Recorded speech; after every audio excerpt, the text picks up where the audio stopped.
Yes. నిన్న పెద్ద ఎత్తున ఫామ్ హౌస్ నుండి కేసీఆర్ గారు నందినగర్‌కి చేరుకున్నారు. తెలంగాణ రాష్ట్ర వ్యాప్తంగా ధర్నాలు, రాస్తారోకోలు ఎక్కడ ఉన్నవాళ్ళు అక్కడే అన్ని జిల్లాల్లో బీఆర్ఎస్ పార్టీ చాలా బలంగా ఖండిస్తూ నిరసనలు వ్యక్తం చేసింది. తెలంగాణ రాష్ట్ర వ్యాప్తంగా కేసీఆర్ గారికి మద్దతుగా ఎంతోమంది పార్టీ కార్యకర్తలందరూ కూడా రావడం జరిగింది. కొన్ని గంటల పాటు విచారణ కొనసాగింది నందినగర్‌లో. అయితే నిన్న మధ్యాహ్న సమయంలో భోజనం చేస్తూ కేసీఆర్ గారు ఒక మాట అన్నారట.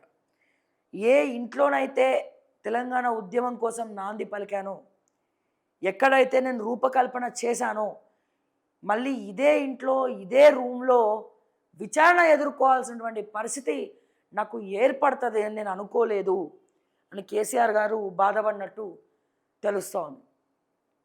వాస్తవానికి ఈ ఫోన్ ట్యాపింగ్ మరి ఇంత విచారణ తర్వాత ఇంత సీన్ క్రియేట్ చేసిర్రు. మరి కేసీఆర్‌ని అరెస్ట్ చేస్తారా? అంటే చేస్తారా? మిమ్మల్ని అడుగుతున్నా. మా తెలంగాణ ప్రజలను అడుగుతున్నా. చేస్తారా? చెయ్యరు. ఆలు లేదు, సూలు లేదు. అల్లుడు పేరు సోమలింగం అన్నాడట వెనకటికోడు. సో ఇక్కడ దట్టు రేవంత్ తెలంగాణలో లేడు. మీరు చూడండి. రేవంత్ రెడ్డి తెలంగాణలో లేడు. మరి ఎక్కడున్నాడు? చదువుకోనికి పోయాడు.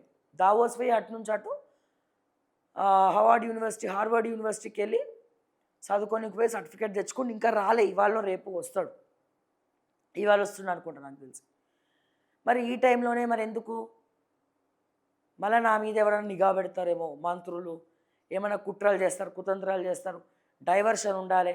ఎందుకంటే ఎప్పుడో డబ్బులు తీసుకున్నారు బీఆర్ఎస్ పార్టీ దగ్గర, ఎప్పుడో రేవంత్ తమ్ముడు పోయిండు, ఎప్పుడో ఇవన్నీ అవుతుంది. జస్ట్ ఏదో జనరల్గా అట్లా ఏదో తూతూ ఆడుకుంటారు కదా, అట్లా ప్రజల్ని పిచ్చోలు చేయడానికి ఆడడం మొదలైంది.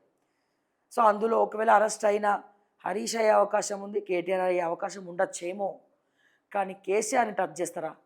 అరెస్ట్ చేస్తారా? ఇప్పుడు వీళ్ళకి అర్థం కావట్లే. 2 సంవత్సరాల తర్వాత విచారణకి పిలిస్తే కాంగ్రెస్, నేను ప్రతిసారి అదే చెప్తా ఉన్నా, ఇక్కడ నేను కేసీఆర్కి సపోర్టో లేకపోతే రేవంత్కి సపోర్టో బీజేపీకి సపోర్టో కాదు. నేను ఏదనుకుంటే అదే మాట్లాడతాను. ఇక్కడ మనం ముఖ్యంగా ఆలోచించాల్సిన పాయింట్ ఒకటి ఉన్నది. ఎక్కడైనా ఏ ప్రభుత్వం అయినా ఆ ప్రభుత్వం అడ్మినిస్ట్రేషన్ సక్సెస్ అయితే ఒక తీరు ఉంటుంది, ఫెయిల్ అయితే ఇంకో తీరు ఉంటుంది. ఇప్పుడు తెలంగాణకి ఆప్షన్ ఉందా? ప్రజలకు కాంగ్రెస్ ప్రభుత్వము 360 డిగ్రీస్ యాంగిల్స్లో ఫెయిల్ అయిపోయింది. సంక్షేమ పథకాలు ఫెయిల్ అయిపోయినాయి. 2 సంవత్సరాలు నుండి తెలంగాణ ప్రజలు చూస్తున్నారు. కేవలం సంక్షేమ పథకాలు మాత్రమే కాదు, మళ్ళీ ఏం ఫెయిల్ అయినాయి? అడ్మినిస్ట్రేషన్ టోటల్గా కొలాప్స్, ఆర్థిక వ్యవస్థ కొలాప్స్, రియల్ ఎస్టేట్ రంగం కొలాప్స్. సో ఎక్కడైతే తెలంగాణకు ఒక ఆయువు పట్టుందో ఆయువు పట్టే కొలాప్స్ అయింది. సో దీనివల్ల ఎవరి దగ్గర మైకు పెట్టినా, ఎవరి దగ్గర ఏం పెట్టినా కాంగ్రెస్ ప్రభుత్వాన్ని పొట్టుకు పొట్టు ఇడుతున్నారు మన తెలంగాణ ప్రజలు. నేనేమంటున్నా, అధికారం వచ్చిన 6 నెలల్లో మీరు ఇదే కేసీఆర్ని, కేటీఆర్ని, హరీష్ రావును తీసుకొచ్చి విచారణ చేసి ఉంటే పబ్లిక్ కొంచెం అలర్ట్గా ఉంటుండే, ఇంకోలా ఉంటుండే. అండ్ మీ అడ్మినిస్ట్రేషన్ ఏదో కాంగ్రెస్ ప్రభుత్వానికి కొద్దో గొప్ప పేరు వచ్చేది. అబ్బో కేసీఆర్ విచారణలో ఫోన్ ట్యాపింగ్లో పట్టుకుర్రా నాయన, ఆ మధ్య జోరుగా సాగింది కదా. అప్పుడే తీసుకొచ్చి లోపలేసి ఉంటే వేరేలా ఉండేది. కానీ కాంగ్రెస్ గవర్నమెంట్ మొత్తం ఫెయిల్ అయిపోయిన తర్వాత, ఆ ఇష్యూ మొత్తం నీరు గారిపోయిన తర్వాత మీరు ఇప్పుడు వీళ్ళందరినీ విచారణకు పిలిచి ఎంక్వైరీలు చేసి ఇప్పుడు కాంగ్రెస్ గవర్నమెంట్ని తెలంగాణ ప్రజలు నమ్మట్లేదు. ఇటువంటి సమయంలో కేసీఆర్ని మీరు విచారణకు పిలిస్తే, లేకపోతే ఇంకొంతమంది నాయకుల్ని విచారణకు పిలిస్తే ఎవరి గ్రాఫ్ పెరుగుతుంది, ఎవరి గ్రాఫ్ తగ్గుతుంది? మా తెలంగాణ ప్రజలకు బాగా క్లారిటీ ఉంది. సో ఈ విచారణల వల్ల సానుభూతి పెరిగేది కేసీఆర్కి, కేటీఆర్కి, హరీష్ రావుకి. ఇక జీవితంలో సంతోష్కి మాత్రం పెరగదు, ఎందుకంటే పెద్ద దొంగ అని కేసీఆర్కి తప్ప అందరికీ తెలుసు. ఈ సంతోష్ పెద్ద దొంగ అని ఒక కేసీఆరే కళ్ళు తెరుస్తలేడు, అందరు తెరుచుకురు కళ్ళు. నిండా ముంచి నాయనే అని నాకు అర్థమవుతలే పెద్ద ఆయనకి. పాపం మరి ఎందుకు అర్థమవుతలేదో, లేకపోతే సంతోష్ రావే పక్క నుండి అలవాటు పడిపోయిండో మరి కేసీఆర్ గారికి మరి ఏదో తెలుస్తలేదు. కథ వాళ్ళ మధ్యలో ఏముందో అది వేరే పంచాయతీ. కానీ మిగతా హరీష్ రావు జైలుకు పోయినా, కేటీఆర్ జైలుకు పోయినా, కేసీఆర్ జైలుకు పోయినా సానుభూతి పెరిగేది, బీఆర్ఎస్ గ్రాఫ్ పెరిగేది. ఎవరికి రా నాయన? ఖచ్చితంగా బీఆర్ఎస్కే, కాంగ్రెస్కి కాదు. అదే మొదటి 6 నెలల్లో, మొదటి 7 నెలల్లో, పోని మొదటి సంవత్సరం లోపల ఇదే విచారణ అప్పుడు జోరుగా జరుగుంటే పేరెవరికి వచ్చేది? కాంగ్రెస్ పార్టీకి. మొత్తం తలకిందులైపోయి, అడ్మినిస్ట్రేషన్ ఫెయిల్ అయిపోయి, డబ్బులు లేక ఈడ్స్కపోయి పబ్లిక్లా ఫెయిల్ అయిపోయినాక 2 సంవత్సరాల తర్వాత ఇప్పుడు విచారణకు పిలిస్తే పేరు వచ్చేది ఎవరికి? కేసీఆర్కి, బీఆర్ఎస్ పార్టీకి. ఆఖరికి ఈ తెలివితేటలు కూడా కాంగ్రెస్ పార్టీకి లేకపోయింది. ఈ తెలివితేటలు కూడా లేకపోయింది. నిన్న ఈ మహానుభావుడు ఓడో శ్రీధరబాబు వచ్చి ప్రెస్ మీట్ పెడతాడు. యాక్చువల్గా ఫోన్ ట్యాపింగ్ వల్ల మాకు చాలా రేవంత్ రెడ్డి గారు వ్యక్తిగతంగా ఏమీ ఇప్పటివరకు కక్ష సాధింపు చర్యలు ఏం చేయలేదు. మరి ఏం చర్యలు చేసిండు? వ్యక్తిగతంగా కక్ష సాధింపు చర్యలు లేవు. ప్రజలను అరుచుకోవడం కూడా లేదా? ప్రజల మధ్యలో రేవంత్ రెడ్డి ఎప్పుడైనా ఉన్నాడా?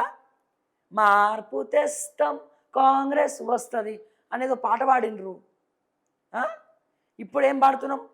మార్పు వద్దురా నాయన, కాంగ్రెస్ వద్దురా నాయన అని పాడుతున్నాం. ఎందుకు?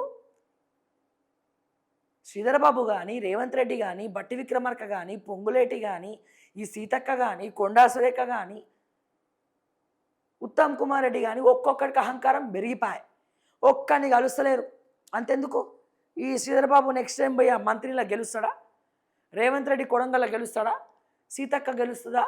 కొండా సురేఖ గెలుస్తుందా? పొన్నం ప్రభాకర్ గెలుస్తాడా? మంత్రులకే దిక్కులేదు. పరిస్థితి అట్లాంటి దిగజారిపోయే పరిస్థితికి వచ్చిండ్రు. నేను అడుగుతున్నా, మీ ప్రభుత్వం అమ్ముడు పోలేదా? మీ ప్రభుత్వం 2500 కోట్లు సుమారుగా ఒక ఐఏఎస్ ఆఫీసర్ని మధ్యవర్తిగా పెట్టుకొని డీల్స్ కుదిరించుకోలేదా? సిగ్గు ఎగ్గు ఉన్న ఏ మనిషి అయినా ప్రభుత్వం మారే లోపలనే అసెంబ్లీ ఎన్నికల్లో బీఆర్ఎస్ పార్టీ ఓడిపోయింది, ఓడిపోతుందని తెలిసి రాత్రికి రాత్రి తంబు వేసి రెవెన్యూ శాఖను తారుమారు చేసినటువంటి ఆ ఐఏఎస్ ఆఫీసర్ని కానీ, ఆ బీఆర్ఎస్ శ్రేణుల్ని కానీ యాక్షన్ తీసుకునేటువంటి దిక్కు సిగ్గుశరం మీకున్నదా? శ్రీధర్ బాబుని అడుగుతున్నాను నేను. పోయి వీరే లెవెల్లో ముసుగులేసుకొని పోయి కంప్లైంట్ ఇచ్చిర్రు. ఆకులు వీకనికి ఇచ్చిర్రు ఆ కంప్లైంట్లు. ఎందుకు యాక్షన్ తీసుకోలే? ఈ రోజున రెవెన్యూ రికార్డ్స్ తారుమారైనాయి, ధరణిలో సర్వే నెంబర్లు తారుమారైనాయి. కాంగ్రెస్ ప్రభుత్వం, బీఆర్ఎస్ పార్టీ ఓడిపోయిందని తెలిసి సీసీఎల్ఏకి సంబంధించినటువంటి మాజీ ఐఏఎస్ ఎవరైతే ఉన్నాడో తంబులేసి మరి మార్చి పడేసిండు. ఈ కొంతమందికి మార్చి తొత్తులుగా పనిచేసినటువంటి ఆ కుక్క, ఐఏఎస్ కుక్క, గుంట నక్క ఏం యాక్షన్ తీసుకుర్రు? సిగ్గు ఎగ్గు లేకుండా వాడితో చేతులు కలిపి సిగ్గు లేకుండా తింటురు మీరు సొమ్మ మొత్తం. కుక్క అన్నందుకు పెట్టుకో, నక్క అన్నందుకు పెట్టుకో, కేసు పెట్టుకో, ఏం పెట్టుకో. ఓకే, ఆల్రెడీ నా మీద ఏదో కేసు ఫైల్ అయినట్టుంది, మెసేజ్ వచ్చింది మొన్న. కానీ నోటీస్ వస్తుంది అనుకుంటా. మరి ఇవాళ వస్తుందో రేపు వస్తుందో. నిన్న హాలిడే కాబట్టి మరి ఓడిపెట్టిండి సైబర్ క్రైమ్లో కేసు. దేనికి పెట్టిండు దానికే చూడాలి, మరి వేచి చూడాలి. మరి ఆ కేసు దేనికోసం పెట్టిరో, ఎందుకు పెట్టిరో దేవుడేరుగా. వస్తే కానీ తెలియదు. బీఆర్ఎస్ వాళ్ళు పెట్టిరా కేసు, కాంగ్రెస్ వాళ్ళు పెట్టిరా కేసు, బీజేపీ వాళ్ళు పెట్టిరా కేసు. ఎవడు పెట్టినా, దేనికి పెట్టినా ధైర్యంగా ఎదుర్కొనేటువంటి దమ్ము నాకున్నది. ఓకే, ఇవాళ రేపు తెలుస్తుంది ఆ కేసు దేనికి పెట్టిరు, ఎవరు పెట్టిరు అని. ఏందేందో సెక్షన్లు పెట్టి పడేసారు దాంట్లో. సరే, డివేట్ అయిపోతున్న టాపిక్ ఇక్కడ. ఏం చేయలే. సో ఈ రోజులు ఏం చేయలేకపోయినరు. ఇప్పుడు అరెస్ట్ అవుతాడా కేసీఆర్? ఎవరు అవునన్నా కాదన్నా కేసీఆర్ చేసినటువంటి ఉద్యమం, ఆయన బాత్రూంలో ఇడ్లీలు తిన్నాడా, వడలు, ఇంకొంతమంది వస్తారు మధ్యలో, ఇడ్లీలు తిన్నాడు దాక్కొని. ఇడ్లీలు తింటే ఏంది, వడలు తింటే ఏంది? కుట్రలు కుతంత్రాలు చేస్తేనే రాష్ట్రం ఏర్పడ్డది. ఒకటి పాయింట్ నెంబర్ 1. అండ్ మా ఉస్మానియా యూనివర్సిటీ విద్యార్థులు ఈ క్రెడిట్ వీళ్ళకి ఇవ్వడానికి ఈగోలు అట్టయితే ఈ బీఆర్ఎస్ వాళ్ళకి, కానీ ఉస్మానియా యూనివర్సిటీ విద్యార్థులు సాక్షిగా 2014, 15, 12 సంవత్సరంలో ఉన్నటువంటి విద్యార్థులు చేసినటువంటి కృషి కూడా వర్ణనాతీతం. ఈ రోజున విద్యార్థులు లేని తెలంగాణ ఉద్యమం లేదు. ఇది కేసీఆర్ గారు కూడా ఒప్పుకోవాలి. ఈయన కృషి ఎంతైతే ఉందో విద్యార్థుల కృషి కూడా అంతే ఉంది.